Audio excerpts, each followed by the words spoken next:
learning to attack the problems. It's so important to mount a precise attack on the problems. Because one of the best ways to help somebody in communication is learn to attack the problem, to attack what's wrong. But here's the refinement of the skill that leaders must have.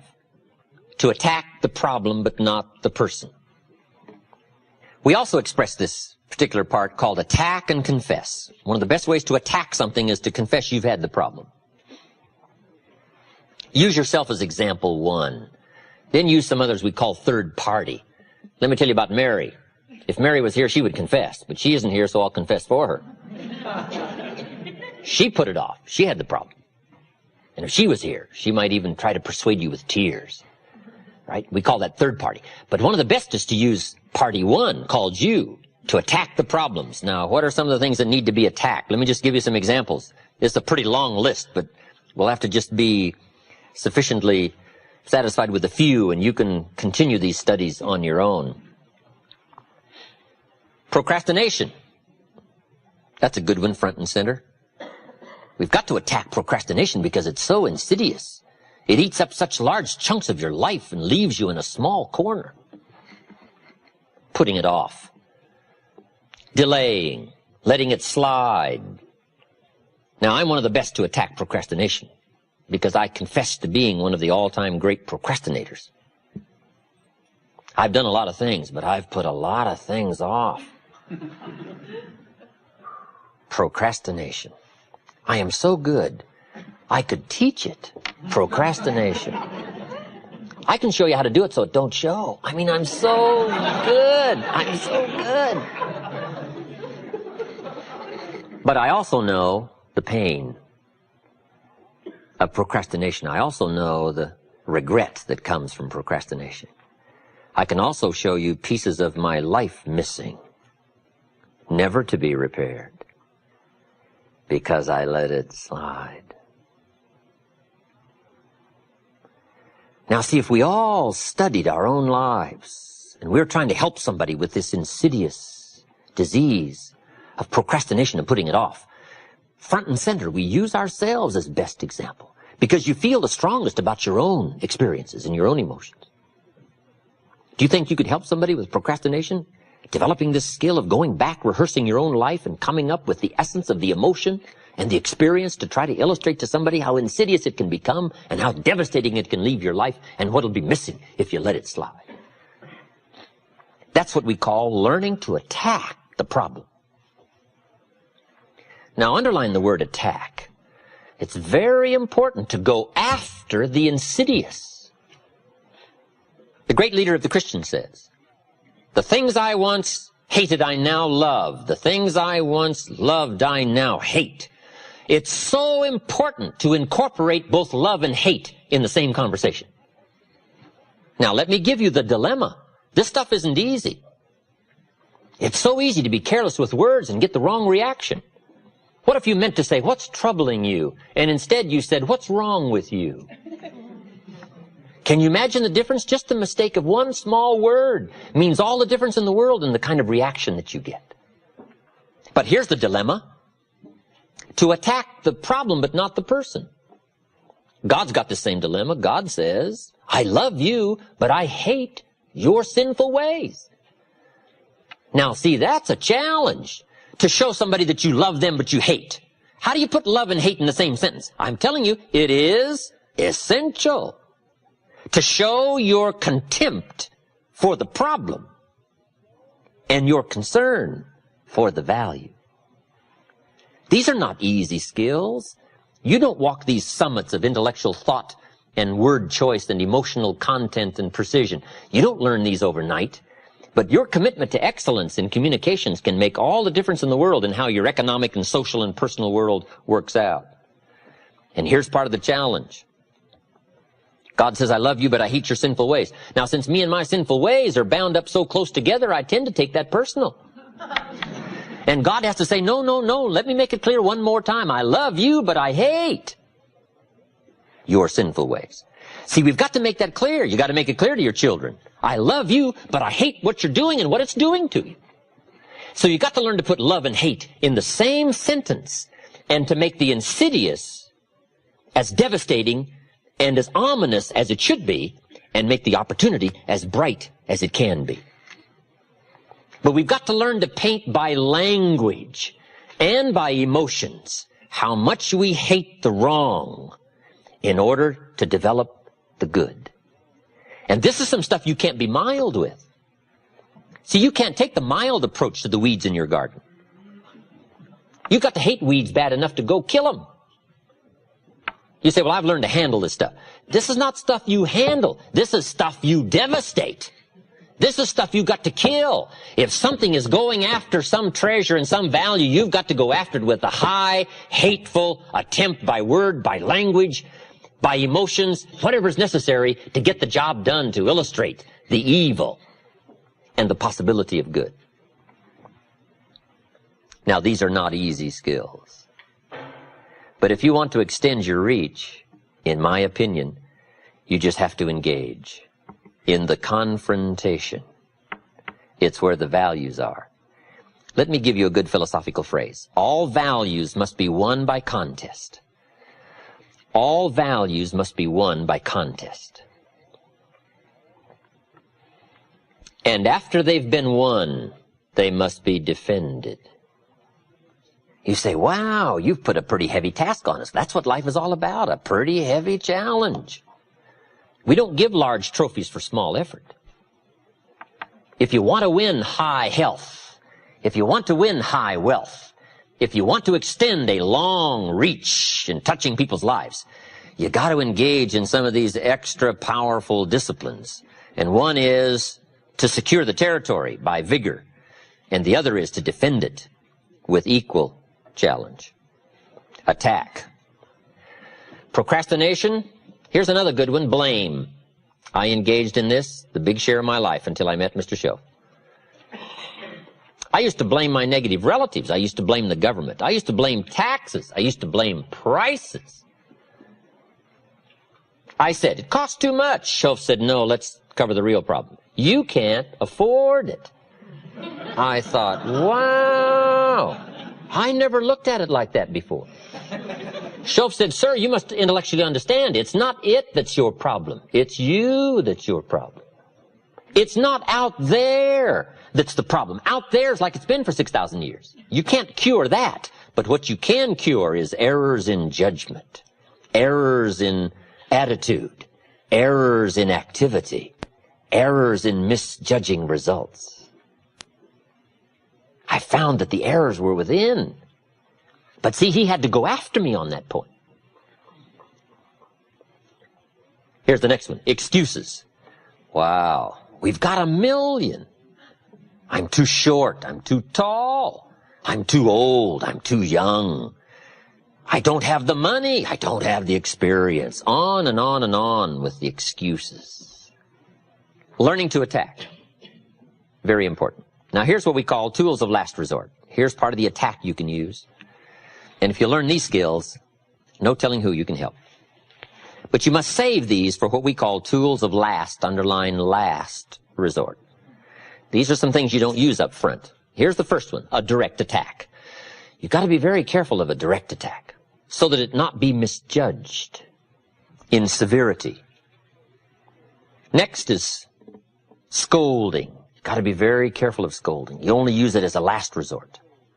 Somebody walks in late and you say, where have you been? See, that's loaded with insinuations. Loaded. You got to be very careful. Only use it as a last resort. If you have to resort to it, you have to, but don't use it up front. Okay, we call save these. Save these for when the occasion calls for such harsh language to go after something. And the last one is sarcasm. Sarcasm can be useful, but you got to save it. Who do you think you are? See, that's powerful language, but you got to save it for when it is meaningful to use such powerful language.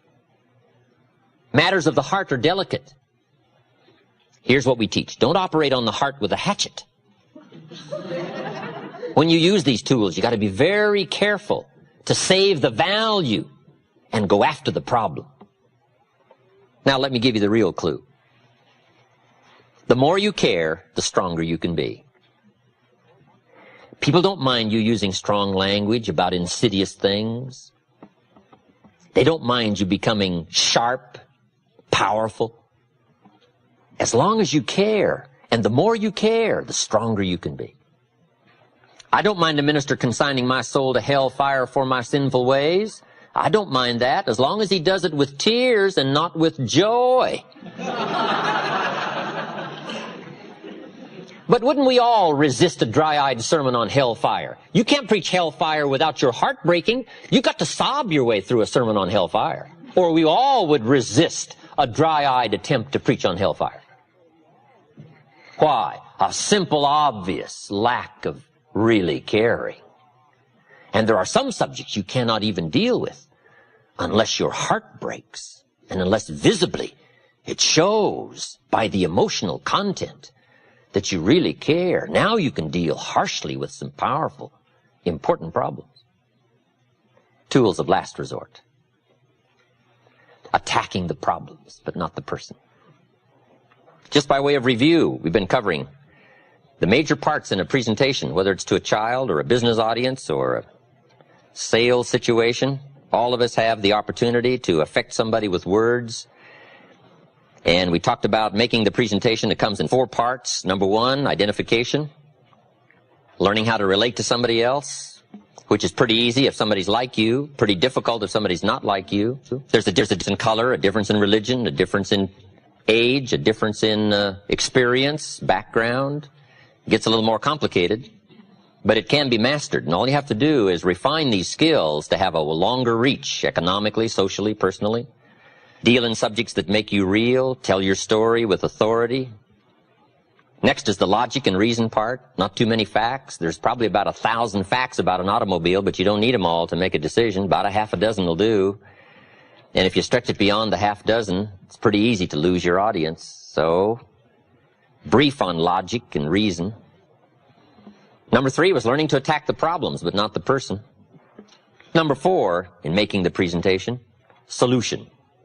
So we've got identification, logic, attacking the problems, and offering solution.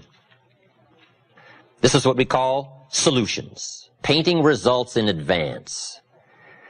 This is an exciting part about the human experience, the ability to paint results in advance. We call it borrowing from the future. One of the reasons for living is to borrow from the future. If you can't see the future, it makes today pretty desperate. If you can't see the future, it makes your steps uncertain. Why bother to learn the skills and pay the price and go through all of the calisthenics and all of the trials of learning and growing and changing if you can't see the future? If there is no future, if there is no promise. So this is one of our great challenges, to do 2 things. 1, paint for ourselves the future, results in advance, borrowing from the future. But when you stop to think about it, that is a tremendous, unique experience. Being able to borrow from the future, bring it to the present, and use it as an incentive to go get the job done, to learn the skills and put those skills to work. So, painting results in advance, whether it's money results, whether it's position results, possibilities, opportunities, putting the person you're talking to in the future position, I can see you now, solutions. And it can be very powerful. Very powerful. What makes the farmer work all spring and toil all summer? His vision of the harvest. If he couldn't see the harvest, he wouldn't put the plow in the ground. If he couldn't visualize the opportunity, the chance to cash in and to turn wheat into money and money into lifestyle, if you couldn't see all of this, why would you put the plow to the soil? And the answer is, of course, why? If you can't see, why labor? And if the promise isn't clear, why put out the effort? So one of the ways to get people to respond, to put out the effort, to read the books, make the decisions, whatever it is you want them to do, part of the key is to offer the solution and be able to paint it in no uncertain terms. Jesus said to his disciples one day, if you'll stick with me and plant the roots deep in our Christian ideology, this philosophy, he said, if you will walk the streets, if you'll pour your heart and soul into this enterprise, if you will touch every human you can touch, if you'll cross the oceans, if you will fling yourself on the known world, and it isn't going to be easy, spreading the ideas, spreading what we've been going through the last 3.5 years. He said it isn't going to be an easy task, but he said, I promise you, after you have finished this rather difficult task of putting all of your energy, time, and effort into the enterprise, he said, I promise you, when it's finished, in my Father's house are many mansions. Wow. See, that's clever. He put the mansion shot on them. No wonder they walk the streets. All you have to do is read the book of the activities. And they crossed the oceans, they walked the streets, they touched every human they could touch. They put every ounce of energy and mind and soul and spirit into this philosophy. And they did it right up until the time they forfeited their life, most of them, for the opportunity. No wonder it's lasted for 2,000 years. But the enterprise also had the promise. And wouldn't you put out some effort if somebody that was credible told you about such a unique promise? And the answer is, of course. All we have to do is to see the promise clearly enough, and we will do some amazing things. Now let's engage in a very exciting subject called the art of persuasion. Let me give you some notes to take, because I found there's a great deal of difference between presentation and persuasion. When I first got into sales, I became a pretty good presenter. Shof taught me well. I used to hear people say, I've listened to a lot of salesmen, but you've got to be one of the best. I thought, wow, the man has taught me well. Somebody else would say, hey, I've been around, I think I've heard them all, but wow, you've got to be the best. You're one of the greatest salesmen I've ever heard. And I thought, wow, I've learned this stuff pretty quickly. Then one day the awful truth dawned on me. I thought, hey, wait a minute. Something's wrong here. If I'm one of the world's all-time great salesmen, how come they ain't buying? Wow. It started to dawn on me that I had an additional skill to learn. I got very good at presentation. I had yet to get good at persuasion. There were two great orators of antiquity. One was Demosthenes. He was a Greek. The other was Cicero. Cicero was a Roman. And they were both great speakers. But it was said of Cicero, when he spoke, everybody said, what a great speech. It was said of Demosthenes, when he spoke, everybody said, let us march. And that's the difference between presentation and persuasion. I'm asking you to learn this additional skill. We call you a good persuader if now the results start to follow. If something starts to happen, if people decide, if they actually do something about your presentation, if they do something about your appeal, if something happens, now we know you have truly become what we call a persuader. So let's talk about the art of persuasion and what all it entails. Let me give it to you. Here's number one. Be a good storyteller. If you're involved in a company that deals in numbers and business and products and volume of business, make sure you translate all the business into stories. Sometimes it's easy to say, we did $10 million in business last month. And then we forget the stories that are involved in that 10 million. So here's what I'm asking you to do. Become story conscious as well as figure conscious. How many stories does $10 million represent? And if you're only interested in the numbers and not the stories, you'll be limited in your future skills of communication. Try to translate activity and business and volume and money and numbers into people's lives and stories and who all is involved in the transactions. Okay? Now here's another key. Become your own best storyteller. Learn to tell your own story. Whether it's identification, logic, solutions. Be a student of your own life. It's so important to go back over your own life. It's good to review at the end of the day your experiences of the day. We call it learning to reflect. One of the keys of making the past more valuable to invest it in the future is learning how to reflect. And let me give you some good times to reflect. One is at the end of the day. Take a few minutes at the end of the day and go back over your day. Who did you see and who did you meet and who did you talk to and what happened? Why did they say what they said and why did you say what you said? We call it running the tapes again. And if you'll take a few minutes at the end of the day and run the tapes of the day again, that day will take a more important place in your equity future. You'll be able to draw from that day. But if you casually go through the day, and then if you casually miss the opportunity to lock that day into your consciousness, sure enough, at some future time when you could have drawn from that experience, it won't be available. Here's how to lock in your past and make it more of an equity. Number 2, take a few hours at the end of the week to go back over a week. A week is a pretty good chunk of time. The sights and the sounds and the colors and the people and the decisions and the mistakes and the errors and the successes. Just go back and review that week and let that week take a more powerful place in your awareness. A half a day at the end of the month. A month is really a good chunk of time. We wouldn't let a company go by without taking a look at least in 30 days. You can't be casual about taking a look. Somebody says, well, let's let the company go a few years and then we'll take a look. Say, no, you can't wait a few years. That would be too late. You could be so far off track. Now, I'm asking you not to let your life go more than about 30 days without taking a serious look at the numbers and what you've done and what you've said and how you've grown and your experiences, so that one more 30-day period takes a stronger place in your life. Take a weekend at the end of the year called Time to Reflect. Why? To make the past more valuable. If you treat it so, experiences can become commodity, currency, coin. Now, why try to make the past more valuable? Here's the simple answer: to invest it in the future. When my father was about to turn 76 years old, I said to him, dear Father, can you imagine the incredible experience that's waiting for you to gather up the last 75 years of your life and invest them into your 76th? See, that's a lot different awareness than just trying to make it through one more year. Let me offer you this challenge: to gather up more of your past and invest it in your future. And part of it is studying your own story, because your own story could be so powerful in identifying and offering answers and solutions. No telling what, if you took a little time, you could uncover that you just haven't talked about for a long time.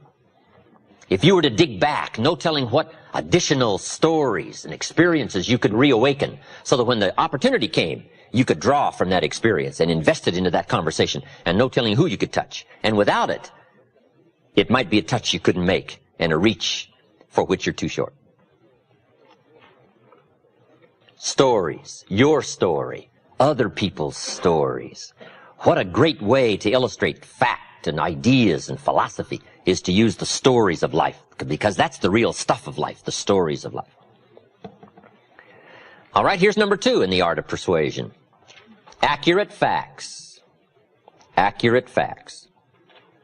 We call it dealing in truth. Accuracy is very important. Here's why. It builds credibility. Credibility starts to weaken if you mess with the facts, the truth, the correct numbers. Now, everybody will give you room for what we call an unintentional error in dealing in facts.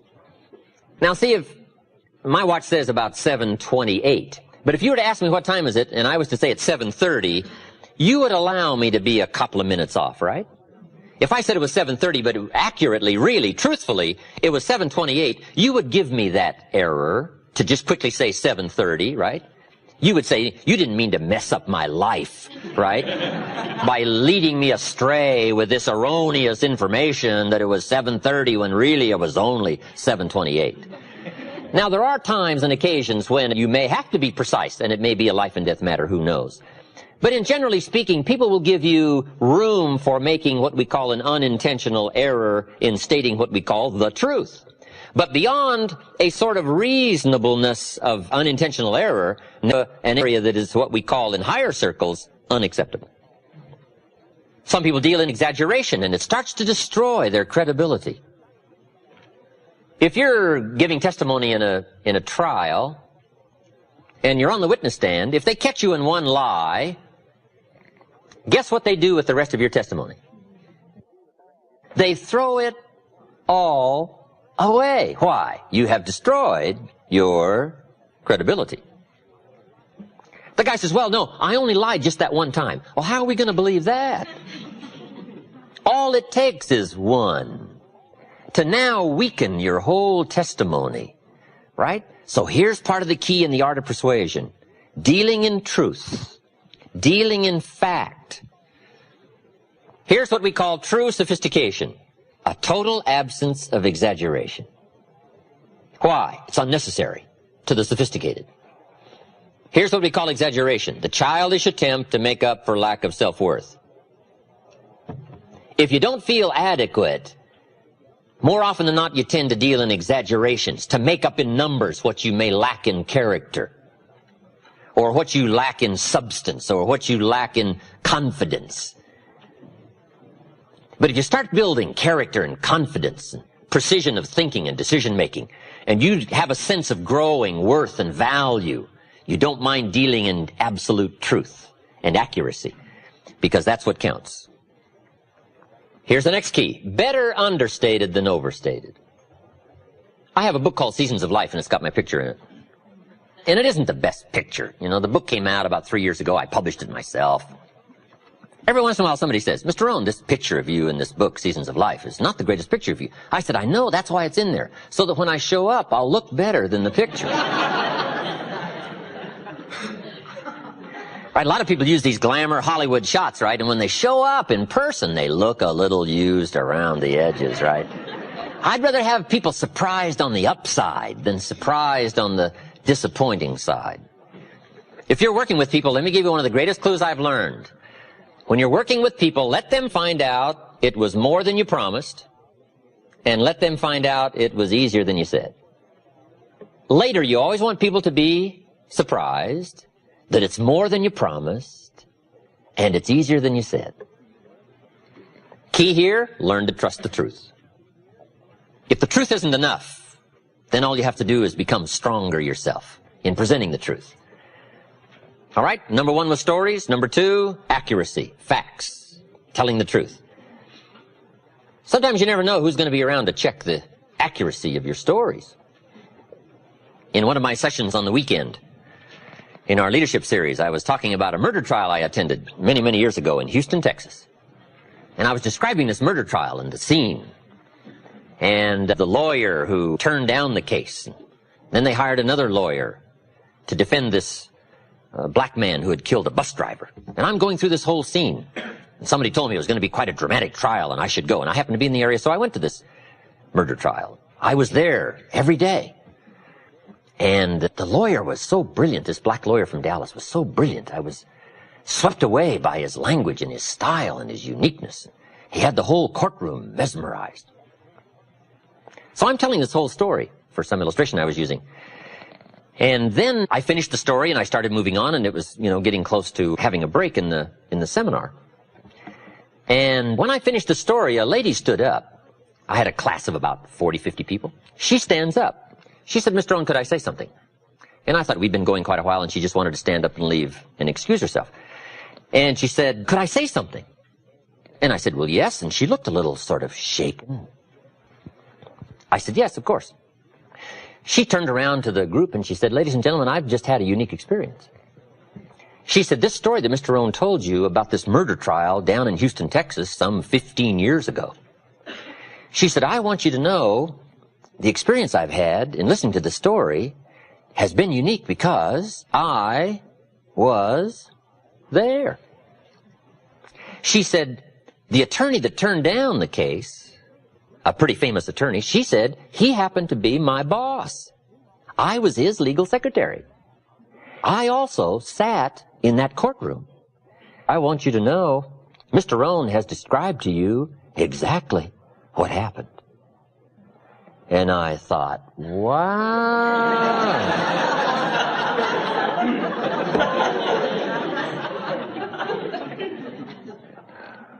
Close, right? I'm asking you, right? Tell accurate stories. Deal in truth, because you never know when 15 years later somebody's going to be sitting in your audience, okay?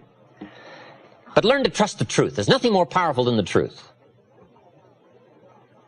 I got an ancient quote for you. Here's what it is. The truth will set you free. That's what sets you free, the truth. Many people are dealing in affirmations, but I'll tell you what sets you free, the truth. The best thing to affirm is the truth. If you're broke, best thing to affirm is, I am broke. That's what you put up on the refrigerator. It's the truth that sets you free. Right? When you're shaving in the morning, gentlemen, if you're broke, you just put that up there. I'm broke. There's nothing better to set you free than the awesome facts, the truth. So deal in truth. Affirmation without discipline leads to delusion. And the discipline and the accuracy of knowing your situation. You say, well, that's a bit negative. You've got to deal somewhat in negativity. If you've got something fairly wrong with your heart, it looks like you're going to need a major operation. How many x-rays do you want them to take to find out what's really wrong? Somebody says, oh, just take one and see if we catch it. You say, no, not my heart. How many x-rays do you want them to take? It's kind of a negative subject, taking x-rays. How many? As many as it takes to find the full extent of the facts called the negative problem. So best to state the truth. Now we can deal with truth. Now we can deal with the problem if we accurately state it and we take an x-ray that shows it in all of its insidiousness. Now we can go after it and we can effect a cure. Now we can start the positive treatment. But at first, you got to know the problem before you can find the answer. So dealing in truth, so important. It sets you free. Next in the list of key things to remember in the art of persuasion, I've got down here quotes. You might as well borrow somebody else's good language. If they've said it extremely well and you can use it to illustrate a point, just borrow it. I borrow everything I can borrow. All the stuff Mr. Schoaf taught me, I borrow all that. You know, try my best to give him credit for all the things he shared with me. But borrow. Some people have said it so well, there's no use trying to think up another way to say it. Quotes. It shows you've done your homework. It shows you're passionately interested in your subject. The quotes, the stories. In some other seminars I give, I use a lot of quotes. I'm talking about humans being affected by each other, and I quote the lyrics from a recent song that says, if not for you, the winter would hold no spring, couldn't hear a robin sing, I just wouldn't have a clue if not for you. Now see, that's so well said, you couldn't improve much on that. So the key is to just borrow all that you can borrow to support your argument, to express your heart, or to express your mind and your feelings. This is part of the art of persuasion, learning to borrow things well said and well constructed. Winston Churchill said, the truth is incontrovertible. Malice may attack it, and ignorance may deride it, but in the end, there it is. See, that's so well said. You could stay up all night and not think of that. Right? But you don't have to stay up all night and think of it, right? Churchill's already said it. But it's so powerful, and it's so brief, and it's so precise, and it's so dramatic that you might as well borrow the drama that comes from the language just by exercising the quote. I talk about the brevity of life in one of my other lectures. The Beatles wrote, life is so short. What a powerful lyric from one of their songs. And for John on the streets of New York, it was extra short. But see, those are powerful words. Elton John sings, she lived her life like a candle in the wind. Wow, you can't think of much better lyrics to describe how fragile life is and how brief it is. Right? Those are unique words, and the key is to learn the words and borrow the words and borrow the quotes to support your expressions, your communication, your conversations. Benjamin Disraeli said, nothing can resist a human will that will stake its existence on its purpose. Wow, that's powerful. We call this towering language. We call this climbing the summit of words and sentences and phrases that have incredible meaning, so briefly said and yet so powerfully done. And you might as well borrow the power and borrow the explanation and borrow the effect of somebody else's unique words. Just borrow those and put them into your presentation. You'll see the dramatic difference right away. John Kennedy said, Winston Churchill had the ability in World War II to take the English language and send it into battle. And we were all inspired by the speeches, rallied to the cause, the tenacity to hang on, the visions of the rascal, Hitler, and his insidious, casting a long shadow over the land of Europe. Churchill had the ability to use the language to get us to see and to get us to think and to stir the mind and stir the heart and stir the soul. I'm telling you, words are so powerful. And think up words of your own that are powerful, but when you need it, reach and borrow somebody who has said it well and offer it for somebody to consider, to touch the heart and touch the soul and mend the problem and get somebody to decide, to try, to move, to change, to grow. Of course, this isn't an easy task. It wasn't meant to be easy.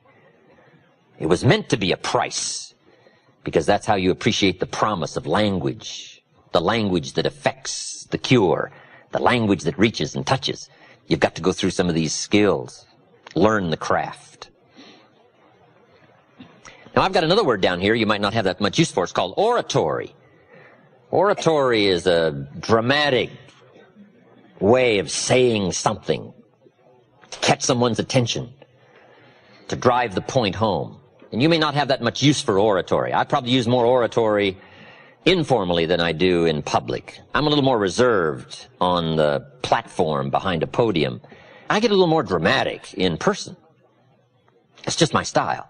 A little more conservative in public, a little more dramatic in person. But I do have a bit of oratory. One of my lectures, I'm dealing with the problem of complaining. I go through a whole list called the diseases of attitude. And when I get to the last one, complaining, I'm wanting to really make it clear. And I say, spend 5 minutes complaining and you have wasted 5. And you may have begun what's known as economic cancer of the bone. They will soon haul you off into a financial desert and there let you choke on the dust of your own regret. Now, that's what we call a bit of oratory, right? Oratory. Just a burst, right? Now, you can't do 30 minutes of that, right? That'd be too much. But when the occasion calls for it, oratory, saying something in a more dramatic fashion,